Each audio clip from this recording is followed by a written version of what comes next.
बांग्लादेश में हुई बर्बरता को लेकर अयोध्या में हिंदू संगठन हुए लामबंद। बांग्लादेश में हिंदुओं पर अत्याचार को लेकर अयोध्या में हिंदू संगठन लामबंद हो गए हैं। हिंदू संगठनों के कार्यकर्ताओं ने शहर के गुलाबबाड़ी से रीडगंज चौक रिकाबगंज होते हुए सिविल लाइन शांति पैदल मार्च निकाला। इस दौरान हिंदू संगठनों ने प्रधानमंत्री, गृह मंत्री व मुख्यमंत्री के नाम संबोधित ज्ञापन जिला प्रशासन को सौंपा। उन्होंने सरकार से मांग की है कि बांग्लादेश में हिंदुओं पर अत्याचार बंद हो। बांग्लादेश में हिंदुओं की बहन बेटियों से दुराचार हो रहा है। भारत में रोहिंग्या मुसलमान को बाहर किया जाए। हमने प्रारंभ किया था, पैदल पद यात्रा थी।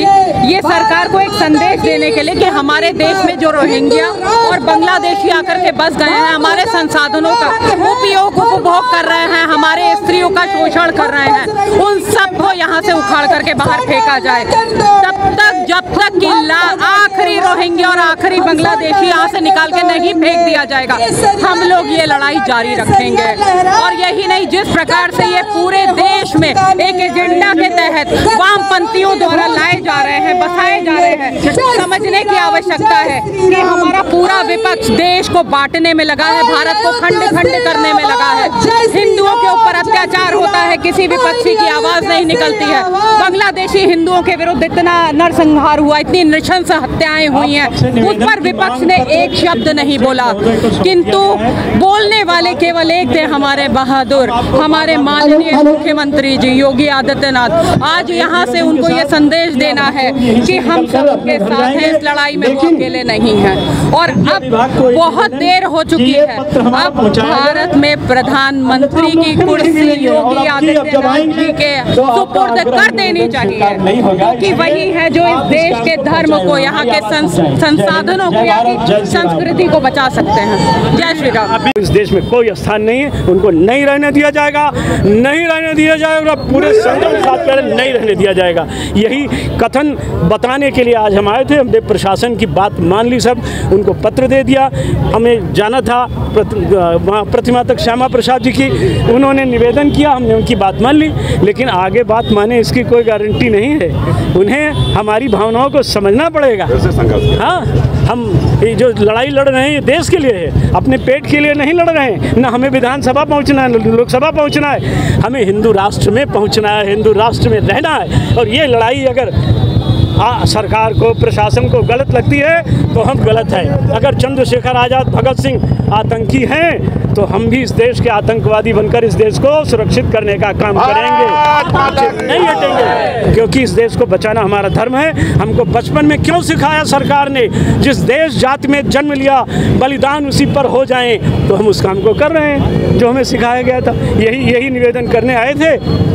इनके पास 3 महीने 4 महीने का समय है, हो सके तो बांग्लादेशियों को प्यार सहित उनके पिछवाड़े लात मार कर भगा दें, और नहीं तो हम लात नहीं मारेंगे। हम जो मारेंगे वो दुनिया देखेगी। हम पिंकी चौधरी और तक शरण नहीं है कि हम NSM जेल चले जाएंगे। हम जाएंगे तो इतने हिंदू खड़ा करके जाएंगे कि जेलें भी 1 मिनट नहीं टिक पाएंगी। अब लड़ाई शुरू हो गई है, धर्म युद्ध है। अब सत्यमेव जयते के साथ एक और चीज़ है, धर्ममेव जयते।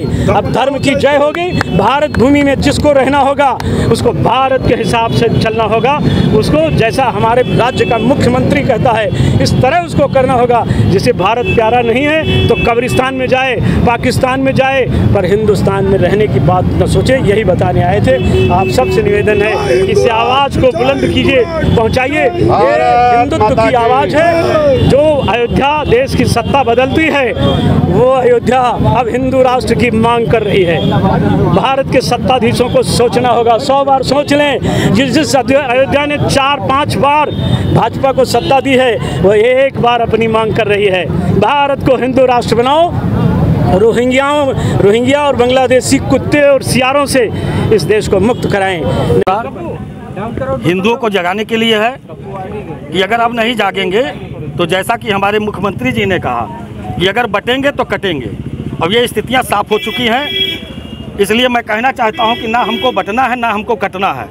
अगर काटने का कोई कार्य करता है तो काटना हम लोग भी जानते हैं। आंदोलन में क्या क्या कर रहे हैं? ये है कि सर्वप्रथम मैं सिर्फ ये पूछना चाहता हूँ राहुल जी से राहुल गांधी जी से पूछना चाहता हूं, अखिलेश जी से पूछना चाहता हूं कि आप जातीय जनगणना की बात करते हैं, लेकिन रोहिंग्या और बांग्लादेशी की गणना क्यों नहीं कराते?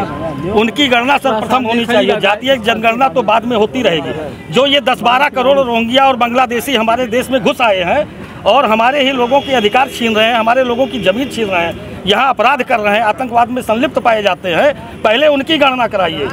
राहुल जी हमेशा बांटने की राजनीति की है। हमें तो लगता है कि इन्होंने भारत जोड़ो यात्रा ना निकाल करके भारत तोड़ो यात्रा निकाली है, जबकि इनको हर जगह रोहिंग्या मिले, हर जगह हर चीज़ हुआ। अब मांग क्या है? हमारी मांग ये है कि यहाँ से बांग्लादेशी और रोहिंग्या को देश से हटाया जाए, और जो बांग्लादेश में हमारे हिंदू हैं उनके लिए बांग्लादेश में एक अलग से हिंदू राष्ट्र बनाया जाए।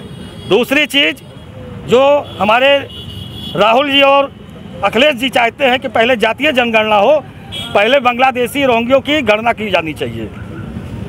मंगलायतन यूनिवर्सिटी 1.5 दशक से शिक्षा के क्षेत्र में नए आयाम स्थापित कर रहा 70 एकड़ में फैला 8000 विद्यार्थियों व 150 योग्य व अनुभवी शिक्षकों के साथ मथुरा अलीगढ़ के बीच बेसवा में स्थित यूजीसी द्वारा NAAC+ ग्रेड प्राप्त विश्वविद्यालय मंगलायतन यूनिवर्सिटी